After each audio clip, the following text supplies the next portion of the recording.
बिस्मिल्लाहिर्रहमानिर्रहीम। अस्सलाम वालेकुम स्टूडेंट्स, कैसे हैं आप लोग? ठीक ठाक हैं? एक और क्वेश्चन है जो मैंने ये सोचा कि हम थोड़ा सा और प्रैक्टिस कर लें इसकी।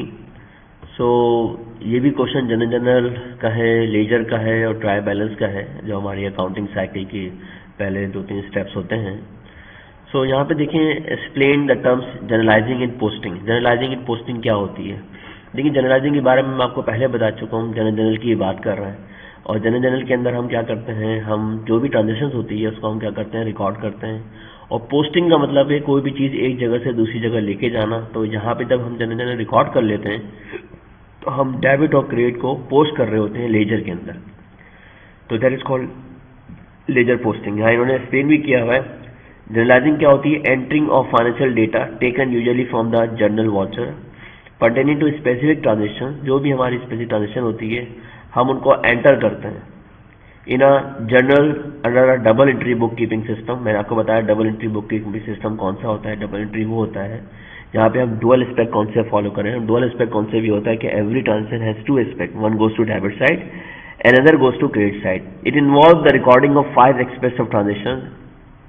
उसमें हम डेट रिकॉर्ड करते हैं, उसमें हम लेजर अकाउंट डेबिट रिकॉर्ड करते हैं, लेजर अकाउंट क्रेडिट रिकॉर्ड करते हैं और साथ साथ डिस्क्रिप्शन भी देते हैं और साथ साथ हम क्रॉस रेफरेंस भी दे रहे होते हैं जनरल लेजर का। अच्छा, ये तो हम सिंपली क्या कर रहे हैं, जनरल की बात हम कर रहे हैं। यहाँ पोस्टिंग में क्या बोलता है? Process of transferring debit and credit amounts from general to ledger. तो that is called ledger posting. जब भी हम जनरल में बनाते हैं, एंट्रीज रिकॉर्ड करते हैं, वहां से हम जो चीजें जो डेबिट और क्रेडिट को लेके जाते हैं टी अकाउंट में, लेजर में, उसको हम बोलते हैं लेजर पोस्टिंग या हम पोस्टिंग बोलते हैं। तो जनरलाइजिंग का मतलब क्या है कि हम ट्रांजेक्शन को एंटर करते हैं जनरल में, वो जनरलाइजिंग कहलाती है। और जब डेबिट और क्रेडिट रिकॉर्ड होते हैं, डेबिट क्रेडिट को हम लेके जाते हैं टी अकाउंट में, तो उसको हम बोलते हैं पोस्टिंग। अब उससे हम रिक्वायर्ड मांग रहे हैं आपसे, जनाब, prepare journal entries to record the above transaction giving explanation below each entry. वो बोल रहा है जनरल एंट्रीज से बनानी है और आपने एक्सप्लेनेशन भी देनी है बिलो ईच एंट्री। तो आप देखें, जो हमारे पास जो यहाँ पे बिजनेस है वो किसका है? During the month of March current year mister Zia a sole business consultant completed the following transaction. March की पूरी ट्रांजेक्शन दी हुई है 1 मार्च से 31 मार्च तक। जिया ने स्टार्ट किया business with the cash investment 25,000। आपको पता है जब भी ओनर बिजनेस स्टार्ट करता है तो हमारा इन्वेस्टमेंट कहलाती है। इन्वेस्टमेंट का दूसरा नाम क्या है? कैपिटल। और कैपिटल जब भी बढ़ता है हम क्रेडिट में रिकॉर्ड करेंगे, आपको पता है अच्छी तरह बात। लेकिन कैपिटल किस फॉर्म में आया? कैश की फॉर्म में आया। कैश हमारा एसेट है, जब भी एसेट इंक्रीज होगा कहाँ रिकॉर्ड करेंगे? डेबिट में। आप देख भी सकते हैं, अगर आप देखना चाहें तो कैश डेबिट होगा, कैपिटल क्रेडिट होगा 25,000 से। ये देखिए, कैश डेबिट हुआ हुआ है और कैपिटल क्रेडिट हुआ हुआ है। इसके पीछे सारे डेबिट एंड क्रेडिट के रूल्स हैं, वो आपको हम ऑलरेडी बता चुके हैं। फिर उसने क्या किया? बॉट किया है 6,000 सप्लाईज फॉर ऑफिस यूज। तो 6,000 सप्लाईज हमारा एसेट्स है। जब भी एसेट्स बढ़ता है हम कहाँ रिकॉर्ड करते हैं? डेबिट में। और यहाँ कुछ नहीं लिखा हुआ, कैश पे किया है, उधार पे, तो हमने एज्यूम करना है और हमें किसी का नाम भी नहीं दिया हुआ, तो हमें एज्यूम करना है हमने कैश पे लिया हुआ। तो सप्लाईज हमारा बढ़ रहा है, सप्लाईज हमारा एसेट्स हैं। जब भी एसेट्स बढ़ता है हम कहाँ रिकॉर्ड करते हैं? डेबिट पे। और हम कैश पे कर रहे हैं, कैश क्या हो जाएगा? क्रेडिट। तो ऑफिस सप्लाईज डेबिट कर दिया और कैश हमने क्या कर दिया? क्रेडिट कर दिया। अच्छा, यहाँ लिखा हुआ नहीं है कैश से हमने पे किया, लेकिन यहाँ इन्होंने कुछ भी नहीं दिया हुआ कि कैश से पे किया या किसने, लेकिन हमने खरीदा तो लाजमी हमने पे किया होगा। फिर हम मार्च 3 को क्या कर रहे हैं? पे कर रहे हैं 5,000 rent for the month of March for the office. हम 5,000 रेंट पे कर रहे हैं। आपको पता है रेंट हमारा एक्सपेंस होता है और हम 3 मार्च को रेंट पे कर रहे हैं। तो ये हमारा क्या कहलाएगा? Prepaid office rent debit. Prepaid हमारा एसेट्स होता है, जब भी एसेट्स बढ़ता है कहाँ रिकॉर्ड करते हैं? डेबिट पे। और कैश हमारा क्या है? क्रेडिट है, क्योंकि कैश से हम पे कर रहे हैं। पेड वर्ड लिखा हुआ है तो कैश क्या होगा? क्रेडिट होगा। अब सवाल ही पैदा होता है, सर हम 3 मार्च को मार्च ही का रेंट पे कर रहे हैं, तो जनाब मार्च अभी पूरा गुजरा नहीं है, या आप एडवांस में पे कर रहे हो। मतलब मार्च शुरू हुआ है और 3 मार्च को आप पे कर रहे हैं, तो ये आपका एडवांस में रेंट है। जब मार्च गुजर जाएगा तो ये आपका एक्सपेंस बन जाएगा, लेकिन अभी इस वक्त ये प्रीपेड है क्योंकि ये मार्च का महीने का रेंट है। तो ये प्रीपेड रेंट हमारा डेबिट होगा, प्रीपेड हमारा एसेट्स है। परचेज ऑफिस इक्विपमेंट हमें परचेज किया है 12,000 का। ऑफिस इक्विपमेंट हमारा एसेट्स भी बढ़ता है, हम या डेबिट में रिकॉर्ड करते हैं। This amount was to be debit paid in the 3 equal instalment of at the end of the March, April and May. अब 12,000 का हमने ऑफिस लिया है, हम 3 इक्वल इंस्टॉलमेंट में हम इसको पे करेंगे। तो भाई कितनी कितनी पे करेंगे, 12,000 को 3 से डिवाइड कर लें तो 4,000 मार्च में पे करेंगे, 4,000 अप्रैल में पे करेंगे, 4,000 मई में पे करेंगे। तो अब जाहिर है जो हम मार्च में पे करेंगे, अभी मार्च तो अभी चल रहा है, 5 मार्च लिखा हुआ है, लेकिन इसने कहा एंड ऑफ मार्च, तो ये हमारी लायबिलिटी है। तो हम देखें इसको कैसे रिकॉर्ड करेंगे। ऑफिस इक्विपमेंट तो हमारा डेबिट हो जाएगा क्योंकि हमारा एसेट्स है, तो ऑफिस इक्विपमेंट क्या हो गया, डेबिट। गौर से देखें प्लीज, 12,000 का। और अकाउंट पेबल क्या हो गया, 12,000 का क्रेडिट हो गया, क्योंकि हम at the end of the March pay करेंगे। तो आप जब हम at the end of the March आएगा तो हम आपको दिखलाएंगे कि हमने कैसे पे किया। ये देखिए यहाँ लिखा हुआ भी, तो 12,000 का टोटल था। अगर आपको याद हो, 12,000 को हम 3 से डिवाइड करेंगे, 4,000 आ जाएगा। 4,000 मार्च में पे करेंगे एट द एंड, 4,000 अप्रैल में, 4,000 मई में। ये देखिए इन्होंने पे किया हुआ है। अकाउंट पेबल 4,000, ये अकाउंट पेबल हमारी जब बढ़ती है तो लाइबिलिटी है। लाइबिलिटी जब भी बढ़ता है हम कहाँ रिकॉर्ड करते हैं, क्रेडिट में। जब हम पे करेंगे तो लाइबिलिटी क्या हो जाएगा, डेबिट। और हम किससे पे कर रहे हैं, कैश से, तो कैश क्या हो जाएगा, क्रेडिट। तो ये हमने एट द एंड मार्च पे कर दिया। आगे देखिए, मार्च के बाद ये इक्विपमेंट के बाद इन्होंने क्या किया, रिसीप्ट। अच्छा, रिसीप्ट का मतलब क्या होता है ये याद रख लें। रिसीप्ट का मतलब पैसे आए हमारे पास फ्रॉम कंसल्टेशन सर्विसेज हमने दिए। कंसल्टेंसी सर्विसेज क्या होती है, कंसल्टेशन, हमने किसी को एडवाइस दी है, हमने किसी को मशवरा दिया है, हमने किसी को कोई काम करके दिया है और डॉक्यूमेंटेशन की है, या हमने कोई कंसल्टेशन दी है, या हमने कोई मशवरा दिया है, या हमने कोई किसी को आइडिया पेश किया, तो ये हमने सर्विसेज दी है। अच्छा, जब भी आप सर्विसेज दे दें तो हमारी रेवेन्यू हो गया। तो बोला receive from consultation services was कितना है, 8,250। तो रिसीव है तो कैश डेबिट कर देंगे और रेवेन्यू हमारा क्या हो जाएगा, क्रेडिट हो जाएगा। तो ये हमारा क्या आएगा, सर्विस रेवेन्यू। ये देखें, कैश डेबिट हो गया, कंसल्टेशन फी इनकम क्या हो गई, क्रेडिट हो गए। कंसल्टेशन फी रेवेन्यू लिखे हैं, फी इनकम लिखे हैं, बात एक ही है। रेवेन्यू जब भी बढ़ता है, इनकम जब भी बढ़ती है, कहाँ रिकॉर्ड करते हैं, क्रेडिट में। और हमारा पैसा आ रहा है तो कैश क्या कर देंगे, हम डेबिट कर देंगे।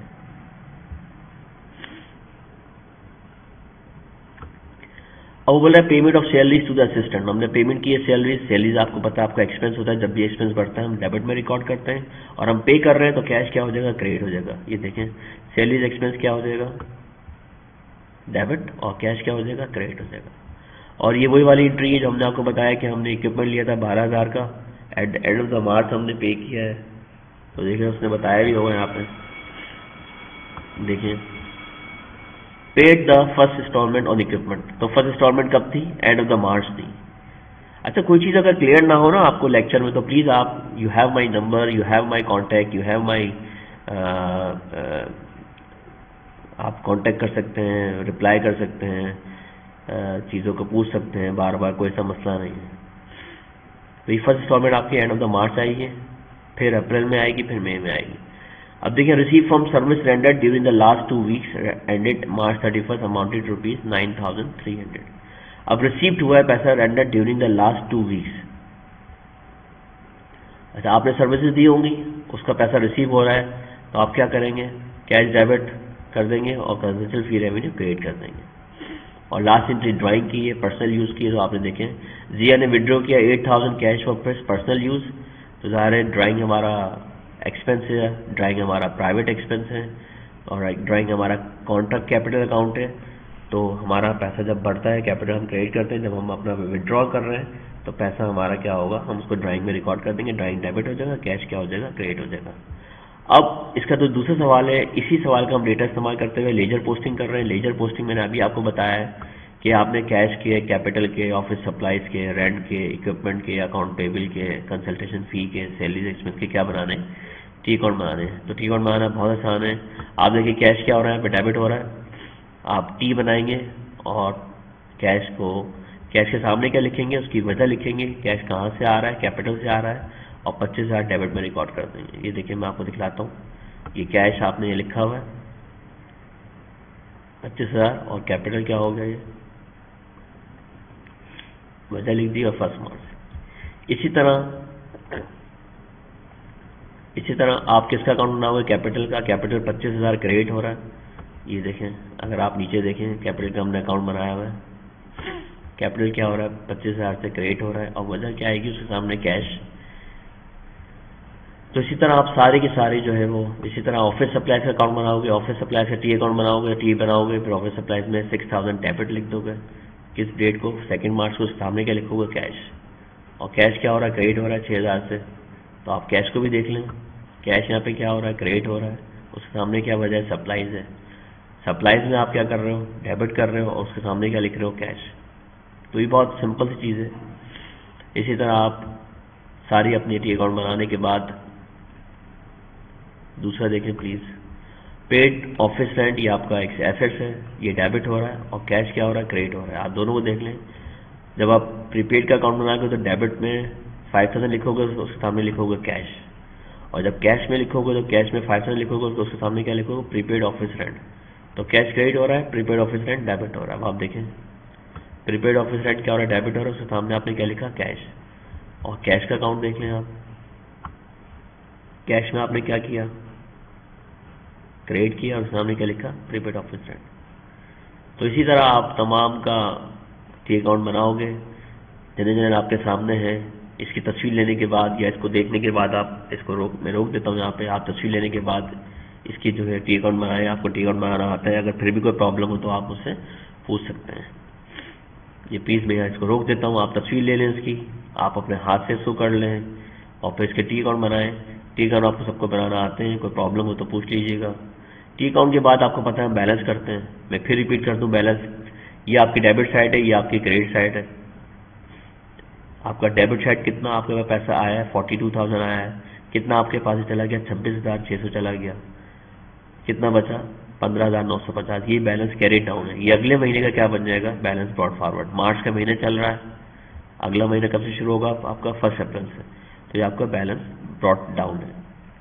ये जो बैलेंस है या ये जो बैलेंस है, ये जो आया तो है ये क्रेडिट साइड पे, लेकिन ये डेबिट बैलेंस है। जो साइड ज्यादा होती है, देखिए 42 ज्यादा है किससे, 26 से।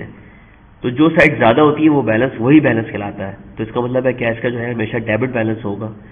क्यों होगा डेबिट बैलेंस, क्योंकि हमारे पास 42,000 रुपीज आए हैं और हमारे पास से कितने चले गए, 26,000। तो हमें बचे कितने, 15,950। ये 15,950 का ताल्लुक किससे है, 42 से तो है। इस बात को जरा अच्छी तरह अंडरस्टैंड करें। 42 थे, 26 चले गए, तो कितने बचे, 15,950 बचे। तो ये 15,950 किसका हिस्सा है, ये 42 का तो हिस्सा है। मैं आपसे बोलूं 10 रुपए थे मेरे पास, 2 रुपए चले गए, तो 8 रुपए किसके बचे, वो 10 रुपए के तो बचे। तो ये बेसिकली हम बैलेंस करने के लिए इसको लिखते हैं क्रेडिट साइड पर, लेकिन ये हमारा क्या कहलाता है, डेबिट बैलेंस कहलाता है। इसी तरह सप्लाईज देखें, यहाँ पे 6,000 है, यहाँ पे कुछ भी नहीं है। आप देखें ऊपर ब्लैंक हुआ है। तो हमें इसको बैलेंस करने के लिए हमें ये खुद लिखा है। तो ये बैलेंस लिखा तो हमने क्रेडिट साइड पर है, लेकिन ये कौन सा बैलेंस कहलाता है, डेबिट बैलेंस कहलाता है। जो साइड ज्यादा होती है वो वही बैलेंस कहलाती है। तो आप देखिए कैश में आप लिखेंगे 15,950। ये देखिए जब ट्रायल बैलेंस बनाएंगे तो कैश में क्या लिखेंगे, 15,950। सप्लाईज में क्या लिखेंगे, 6,000। इसी तरह अगर आप प्रीपेड रेंट देखें 5,000 है, यहाँ पे कुछ भी नहीं था, हमने खुद लिखा है इसको बैलेंस करने के लिए, इन दोनों साइड्स को बैलेंस करने के लिए। तो ये अगले महीने का क्या बन जाएगा, 5,000 बन जाएगा। ये आपका अगले महीने ब्रॉड डाउन हो जाएगा। तो 5,000 आपका डेबिट बैलेंस है। अच्छा, ये लिखते हैं हम क्रेडिट साइड पर है, लेकिन ये हमारा जो साइड ज्यादा होती है, यहाँ पे 0 है, कुछ भी नहीं है यहाँ पे, ये तो हमने खुद लिखा है। तो जो साइड ज्यादा होती है वही बैलेंस होता है। आप देखिए प्रीपेड ऑफिस रेंट कितना हो जाएगा हमारा, प्रीपेड रेंट 5,000। तो इसी तरह इक्विपमेंट करेंगे आप, इक्विपमेंट का भी देख लें। ये इक्विपमेंट है 12,000 आ जाएगा। अकाउंट पेबल कितना आ जाएगा, 8,000 आ जाएगा। देख लें प्लीज, क्योंकि देखें यहाँ हमारे पास कितनी लाइबिलिटी थी, 12,000, हमने कितनी पे कर दी, 4,000। तो कौन सी साइड ज्यादा है, क्रेडिट साइड ज्यादा है। जो साइड ज्यादा होती है वो हमारा बैलेंस वही कहलाता है। तो बैलेंस हम लिखेंगे डेबिट साइड पे, लेकिन ये 8,000 जो है वो क्रेडिट बैलेंस है हमारा, याद रखिएगा। इस वक्त अगर आप 12,000 को देखें, 4,000, 12,000 हमारी लाइबिलिटी थी, 4,000 हमने पे कर दी पहली इंस्टॉलमेंट, कितनी बची, 8,000 बचे। तो 8,000 ये क्रेडिट बैलेंस है, लिखा हमने डेबिट साइड पर है, लेकिन कौन सी साइड ज्यादा है, 12,000 ज्यादा है, 4,000 ज्यादा है। तो जो साइड ज्यादा होती है वही बैलेंस कहलाता है। तो आप देखिए हम 8,000 क्या लिखेंगे, अकाउंट पेबल क्रेडिट साइड पे लिखेंगे। ये अकाउंट पेबल क्रेडिट साइड पे आ गया। इस तरह हमने कैपिटल का लिखा था, ड्राइंग हमारा डेबिट होता है, इनकम हमारी हमेशा क्रेडिट होती है। इनकम को देख लें प्लीज, इनकम देखें यहाँ पे टोटल हमारी इनकम कितनी है, 17,550। यहाँ कुछ भी नहीं है। तो कौन सी साइड ज्यादा है, क्रेडिट साइड ज्यादा है। तो हम बैलेंस लिखने के लिए इसको दोनों को बैलेंस करने के लिए 17,550 लिखेंगे, लेकिन ये 17,550 हमने खुद लिखा है। कौन सी साइड ज्यादा है, क्रेडिट साइड ज्यादा है, तो हम यहाँ सर्विस इनकम क्रेडिट साइड पे आ जाएगा। इस तरह सैलरीज एक्सपेंस आप देखें यहाँ पे 3,600, यहाँ कुछ भी नहीं है, हमने इसको बैलेंस करने के लिए क्या लिखा, 3600 कैरी डाउन, और फिर इसको हमने यहाँ पे ब्रॉट डाउन कर लिया तो 3600 आ गया। जब इन दोनों को हम प्लस करेंगे तो हमारा ये क्या आ जाएगा, 50,550 आ जाएगा। ये हमारा ट्रायल बैलेंस टैली हो गया। मैं फिर आपसे रिक्वेस्ट कर रहा हूँ, कोई भी प्रॉब्लम हो आपने मुझसे पूछ लेना है, किसी भी हवाले से कोई डिस्कशन करनी हो, कुछ कोई चीज़ क्लियर नहीं हो, कोई चीज़ जल्दी मैंने बता दी हो आपको क्लियर ना हो, तो आपने लाजमी पूछ लेना है।